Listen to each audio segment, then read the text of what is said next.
best Batman movie ever. And are you sure this is a family film?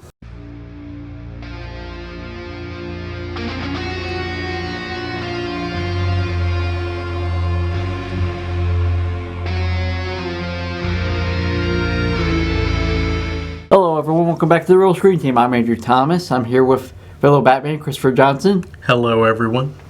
And we're back with our Batmanathon, a tribute to Kevin Conroy. Yes. Again, I wish we were doing this under better circumstances, but this is warranted. So, we're doing his first and only feature film, Batman Master of the Phantasm. Quite possibly, no, not even possibly, it is the best Batman movie ever made. You want to go over the overview? Sure. Batman Mask of the Phantasm is a 1993 animated superhero film featuring the DC Comics character Batman. The film is based on Batman the Animated Series from 1992 to 1995, produced between the first and second seasons of the series, and is the first original theatrical film produced by Warner Brothers Animation. The film is the first film in the DC animated universe and the only one released theatrically. The film was directed by Eric Radomski and Bruce Timm, and written by Alan Burnett, Paul Dini, Martin Pascoe, and Michael Reeves. The film stars Kevin Conroy, Mark Hamill, Ephraim Zimbalist Jr., Bob Hastings, and Robert Costanzo reprising their voice roles from Batman the Animated Series, joined by Dana Delaney, Hart Bachner, Stacy Keach Jr., Abe Vigoda, Dick Miller, and John P. Ryan.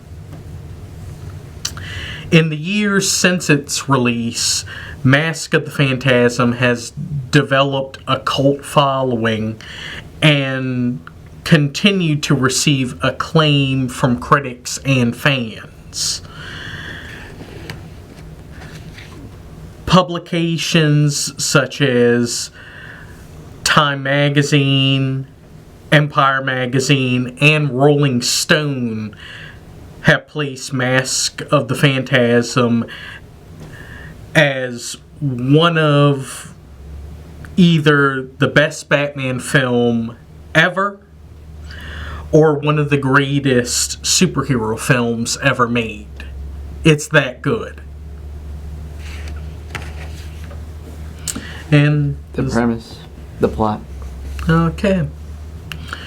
Batman faces a mysterious vigilante known as the Phantasm, who is targeting and murdering Gotham City's most notorious crime bosses, while at the same time reconciles with a former lover, Andrea Beaumont.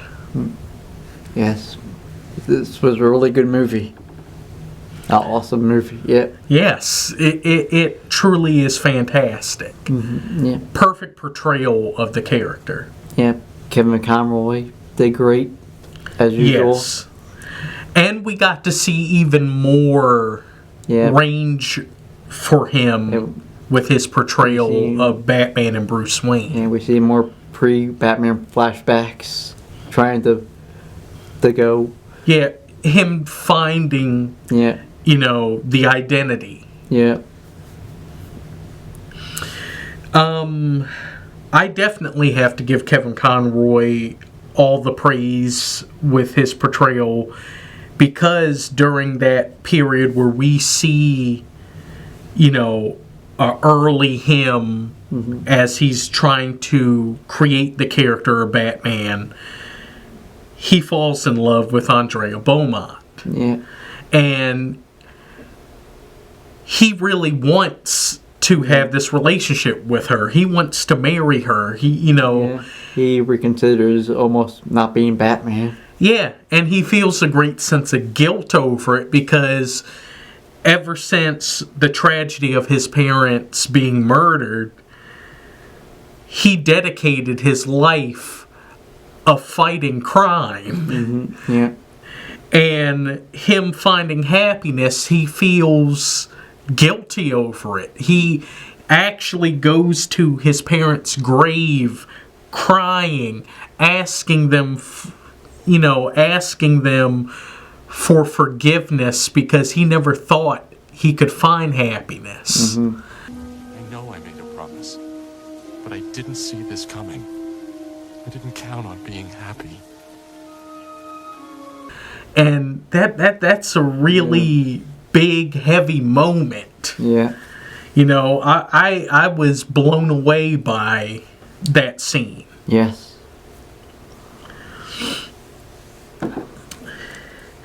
Plus, it also really is cool to see, Bruce Wayne's evolution into becoming Batman. Of course, his Batman also gets beat up a lot in this movie. Oh yeah, the police. Yeah. Oh yeah, this is a serious one. This is a serious film. Yeah. I mean, we see Batman get beat up. We see him getting shot at by the police. He gets blown up. I mean, this is a serious film. Yeah. And it's not just him that ends up getting some damage. A lot of people get some damage in this film. But I guess is there any more we need to say about this portrayal of Batman? This Batman gets laid. Oh, yes. This is also a very interesting thing. I think It's an implication, that... Yeah, it's implied that Bruce and Andrea did sleep with each other when they reconnected. Yeah. And it kind of makes me sad. I really would have liked to have seen them continue to stay together. Yeah. But with talking about the hero, which villain, which antagonist do we talk about first? We should go with the one who has the name of the title, the Phantasm. Okay.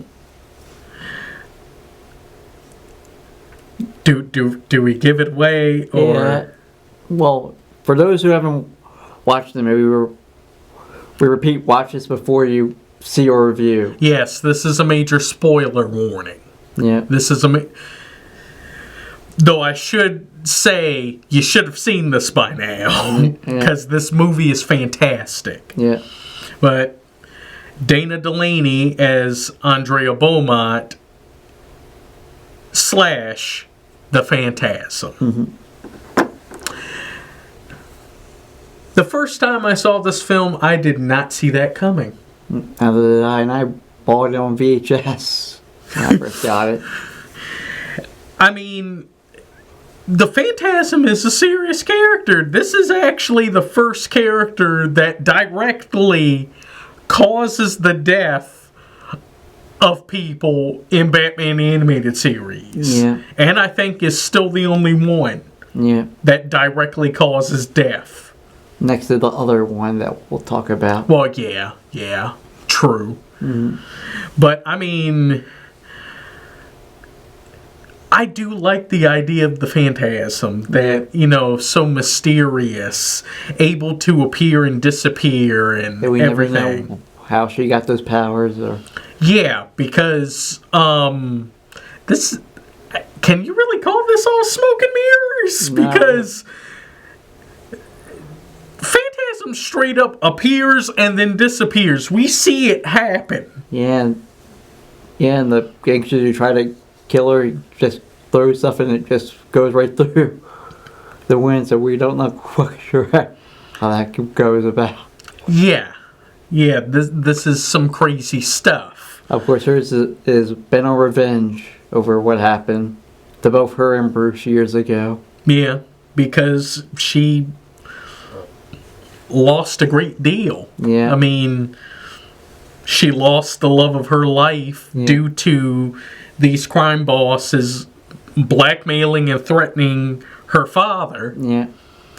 And then they end up sending their fixer to take him out. Yeah. But she ends up using his voice somehow. Yeah, which is very weird, but I mean, big ups on Stacy Keach doing the voice of the Phantasm. Yep, and she does pull her own against the other people. She does call Batman out, even though she is a bit of a hypocrite when it comes to that too. When she states the only person who's following his parents is you. Yeah, which how many people did you just kill because of your father's death? Yeah. Yeah. So, hello pot, meet kettle. Yep. But they ironically met during a grave. During the visit of their loved ones, yep. I mean, this film truly is heavy. I mean, and she's figures it out real quickly that Bruce is Batman just because he was near his parents' grave site, right at the same time that he was listening to her like old times, talking to her mom. So is she additionally the world's greatest detective, or was Batman lacking? I think Batman was lacking. He wasn't thinking with his brain at that point. Yeah, he was fully in his feelings. Yeah. Which, he was caught lacking. So people were able to put two and two together. Yeah. But we should talk about the other supporting cast. Okay. Well, we talked about one antagonist. Why don't we talk about the main villain himself? Mark Hamill as the Joker. AKA the guy who killed the Phantasm's father. Yeah. Which, I don't know how to feel about the fact of them giving the Joker an origin. Well, I feel like I made up my own headcanon. He's technically still Jack Napier from the 89. Yeah, I feel like the anime series in 89 started fitting. It's just returns in afterwards is its own alternate timeline. Well, it is kind of implied that this is a younger Joker. Yeah. But I still don't know how to feel about them giving him an origin. You know, it's kind of weird to me. Yeah. You know, because the whole idea of the Joker is we're not supposed to know who he is. He's a true agent of chaos that not even he knows his own origin. Mm-hmm. So with them giving him kind of a definite origin, I don't know how to feel about that. Mm-hmm. But Mark Hamill was fantastic in this. Yeah, the Joker actually killed someone. His former boss. Yeah, the guy who sent him to do the job. Mm-hmm. Though I do find it interesting that a couple times in this film, we do kind of hear Mark Hamill's voice kind of slip out of the Joker voice and into his own. Yeah. But I love this. Yeah. I love this portrayal of the Joker. Plus, we talk about Batman getting beat up. We physically see this man lose a tooth. Yeah. Bloodily lose a tooth. Yeah. And it's a great fight between him and Batman, which also... And Phantasm also, and Andrea also was... Yes, which also leads to quite possibly the greatest Joker laugh ever recorded. Mm-hmm. Chilling. Play the clip.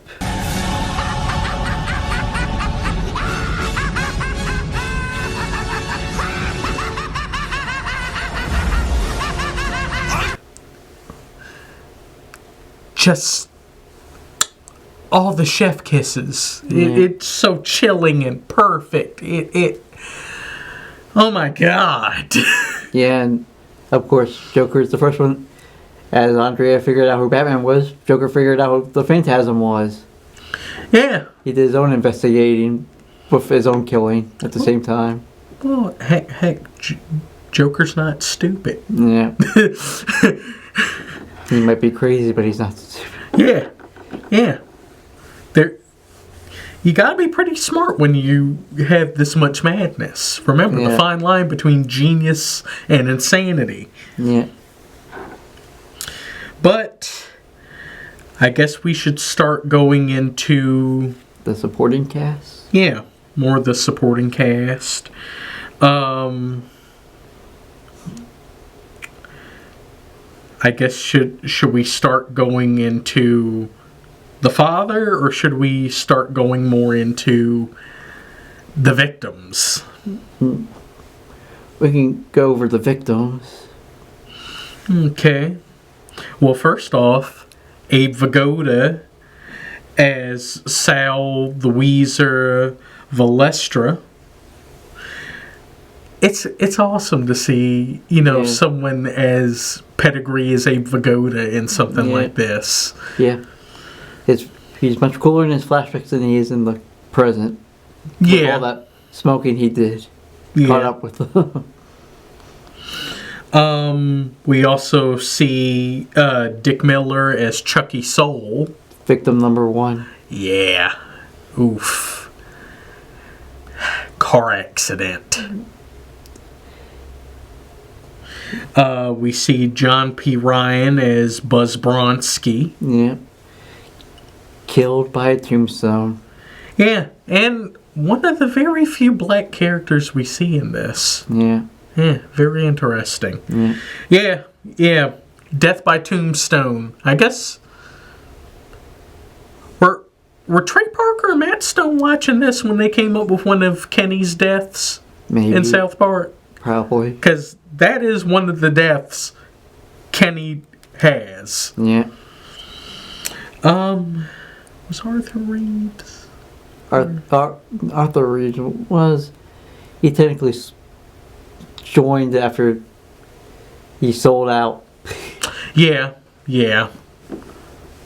because he worked for Mr. Beaumont. Yeah, who's the voice of Arthur Reeves.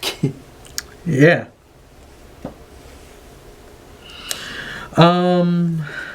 But I guess, we should go more into an additional antagonist, Hart Bachner as Arthur Reeves. Yeah. The new district attorney. Yeah. After everything that happened with Harvey Dent. And now we're back to another corrupt district attorney who wants to go after Batman. I swear, who, besides Commissioner Gordon and Renee Montoya, who isn't corrupt in this city when it involves the judicial system? Yeah. Yep, he's trying to get that under his pants plenty of times when she gets back. Yeah, because he thinks he's hot stuff now. Yeah, after being a nerdy accountant. Which, is she really going to forget that? And then him being what he is now? And him chasing down her former lover. Yeah, him going on a freaking crusade to take out Batman because he swears that Batman is the one that's killing all these people. But he kind of gets his just desserts from the Joker. Yeah, he ends up in the hospital. Was it Arkham or was it the straight up hospital? I thought it was the straight up hospital. Yeah, but he's going to end up in Arkham forever laughing because of the Joker and his toxin. Yeah, that's why we never see him ever again. Yeah, that poor man, he's in Arkham to this day. Yeah. It's just like what Panda Red did with how criminals would talk about Batman.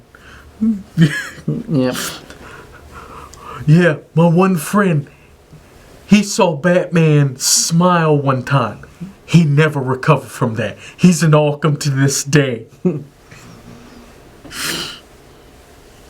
But I guess talk about the victim that started all this. Yeah. Stacy Keach as Vermont. Yeah. You kind of feel bad for the guy. He didn't want to be deal up with it. He was a nice guy. Yeah. He was doing things for the betterment of people, though it's unfortunate that in some cases he did have to end up running with the criminal element to do the good things that he was doing. Yeah. He mainly interacted with Sal when Sal was a threatening person. Yeah. And it does make me wonder what did the Joker do to him when he killed him? Yeah. We never know. Yeah. But apparently it was horrific for Andrea to scream bloody murder and cry. Yeah. And the fact that Joker just walked away like it was no big deal. Yeah. Like it was just another day. Yeah. Yep. Horrible. Horrible. Yeah. And then we should go to our actual regular recurring supporting cast. Okay. Such as Ephraim Zimbalist Jr. as Alfred Pennyworth. Yeah. Still quite possibly the best Alfred. Yeah, he's still one-offs Bruce. Telling him we go get his act together and go talk to Andrea. Yeah, because dang it, Master Bruce, I want grandchildren. Yeah. And then in the flashbacks, in both the flashback and the present, Alfred gets awkward, walking into awkward situations when they're making love or or just kissing. Yeah. Oh, gotta love Alfred. And I have to give the animation department all the props and how they showed his reaction to seeing Bruce put on the Batman cowl for the first time. Let's play that clip.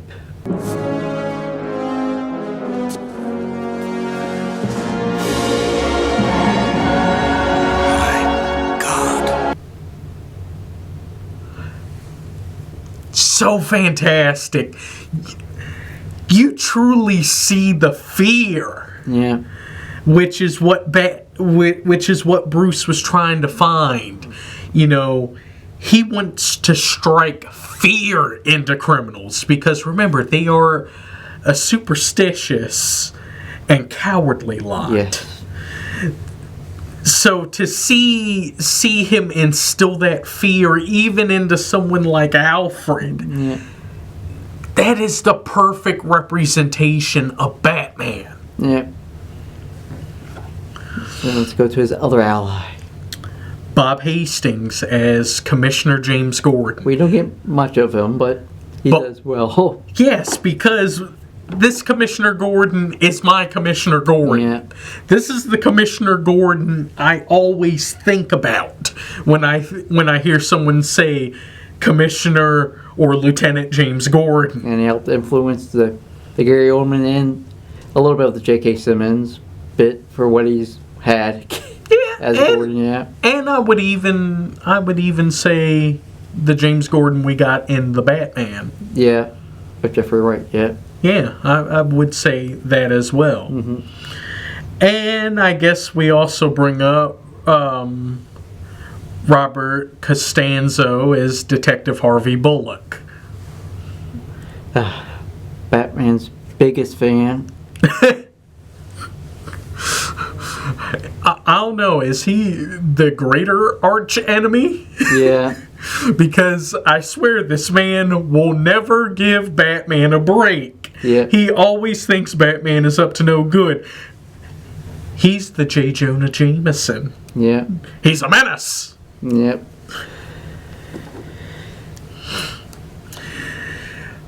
But it is nice to, And we also get to see him as a beat cop briefly. Yeah, which is weird. Yeah. It's weird. That in one episode of the anime series, you actually see him as a beat cop in another flashback. Yeah, because I'm always used to him as a detective, so to see him as just a regular police officer, that is cool. Yeah. But I guess now we go more into the good. Yeah. I mean, the plot of the film in of itself is great. It's a great detective story. Yeah, it's sort of like Long Halloween, only you don't really feel, where you don't really feel sorry for the victims, you just need Batman to solve it, really. Yeah, because people are dying. Yeah. They are terrible people, but people are dying. Yeah. And the fact that this film itself is not afraid to have characters die. Yeah. Even though it's mainly off screen. You don't really see the graphicness of their death. You just True, but oh no, it's heavily implied they did. the only implication that we actually saw person death was Sal's death as from the joke. That big grin. Yeah, and we do see the freaking tombstone fall. Yeah. Blood was actually shown in this film. Yeah. I mean, we never got to see stuff like this in the actual animated series. Well, there were like maybe once or twice in the animated series. Almost got them. Had one blood thing. Yeah, but not as overt as it is in this film. Yeah. Like how I said, the Joker losing a tooth. Yeah. We see the tooth and the blood fly. Yeah. Well, we already talked about seeing Bruce's early days as a vigilante. And, of course, the best Bruce Wayne romance. Yep. I mean, this one hit even more than his relationship with Catwoman. Yeah. And again, everyone did fantastic with their voice acting, but you got to give it up for Kevin Conroy and Mark Hamill. Yeah. Where Mark Hamill was just mainly in the recording studio, jumping around. Yeah. With his voice acting, he actually moves around and acts like the Joker when he does the voice. Yeah. Which is always awesome to see. Yeah.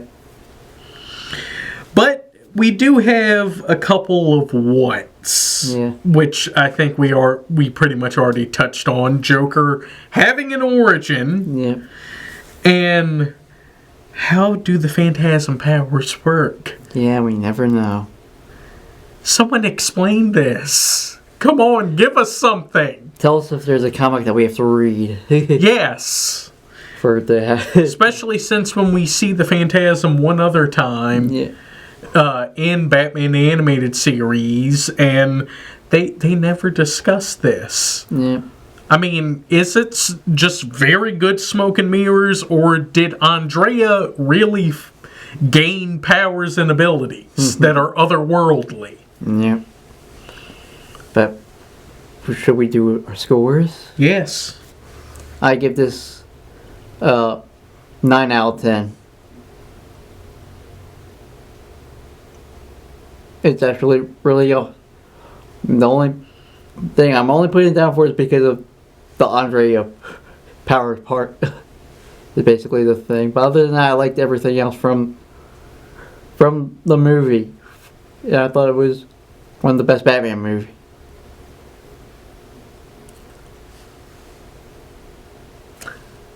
It's a 10 out of 10. Come on now. This is the perfect Batman movie. It's a 10 out of 10. The only things that could rival this film is Batman 1989 and The Dark Knight. There's the one other anime movie I might give a 10 out of 10. Well, and also The Batman. Those are the only films that rival this film. I'm still saving my 10 out of 10 for another review. Yeah. We'll see. But I guess any other? No, but if you want to give your input, follow us on Facebook, The Real Screen Team. Where else? You can also find us on Reddit, Instagram, and TikTok. And find us on YouTube and make sure to like. Definitely comment to help out with the algorithm. And definitely subscribe to also help out with the algorithm. We really need those subscribers. Yes, because remember, the Super Mario Brothers Challenge is still ongoing. And then, before we go, we're still continuing our tribute to Kevin Conroy with Sub-Zero. Well, Batman and Mr. Freeze. Yeah. Sub-Zero. Yeah. But, want to roll us out? Sure. Well, thank you all for coming and watching. Definitely come back and watch us again. Remember to like, comment, subscribe, and share. It really helps. Well, cut, print, that's a wrap.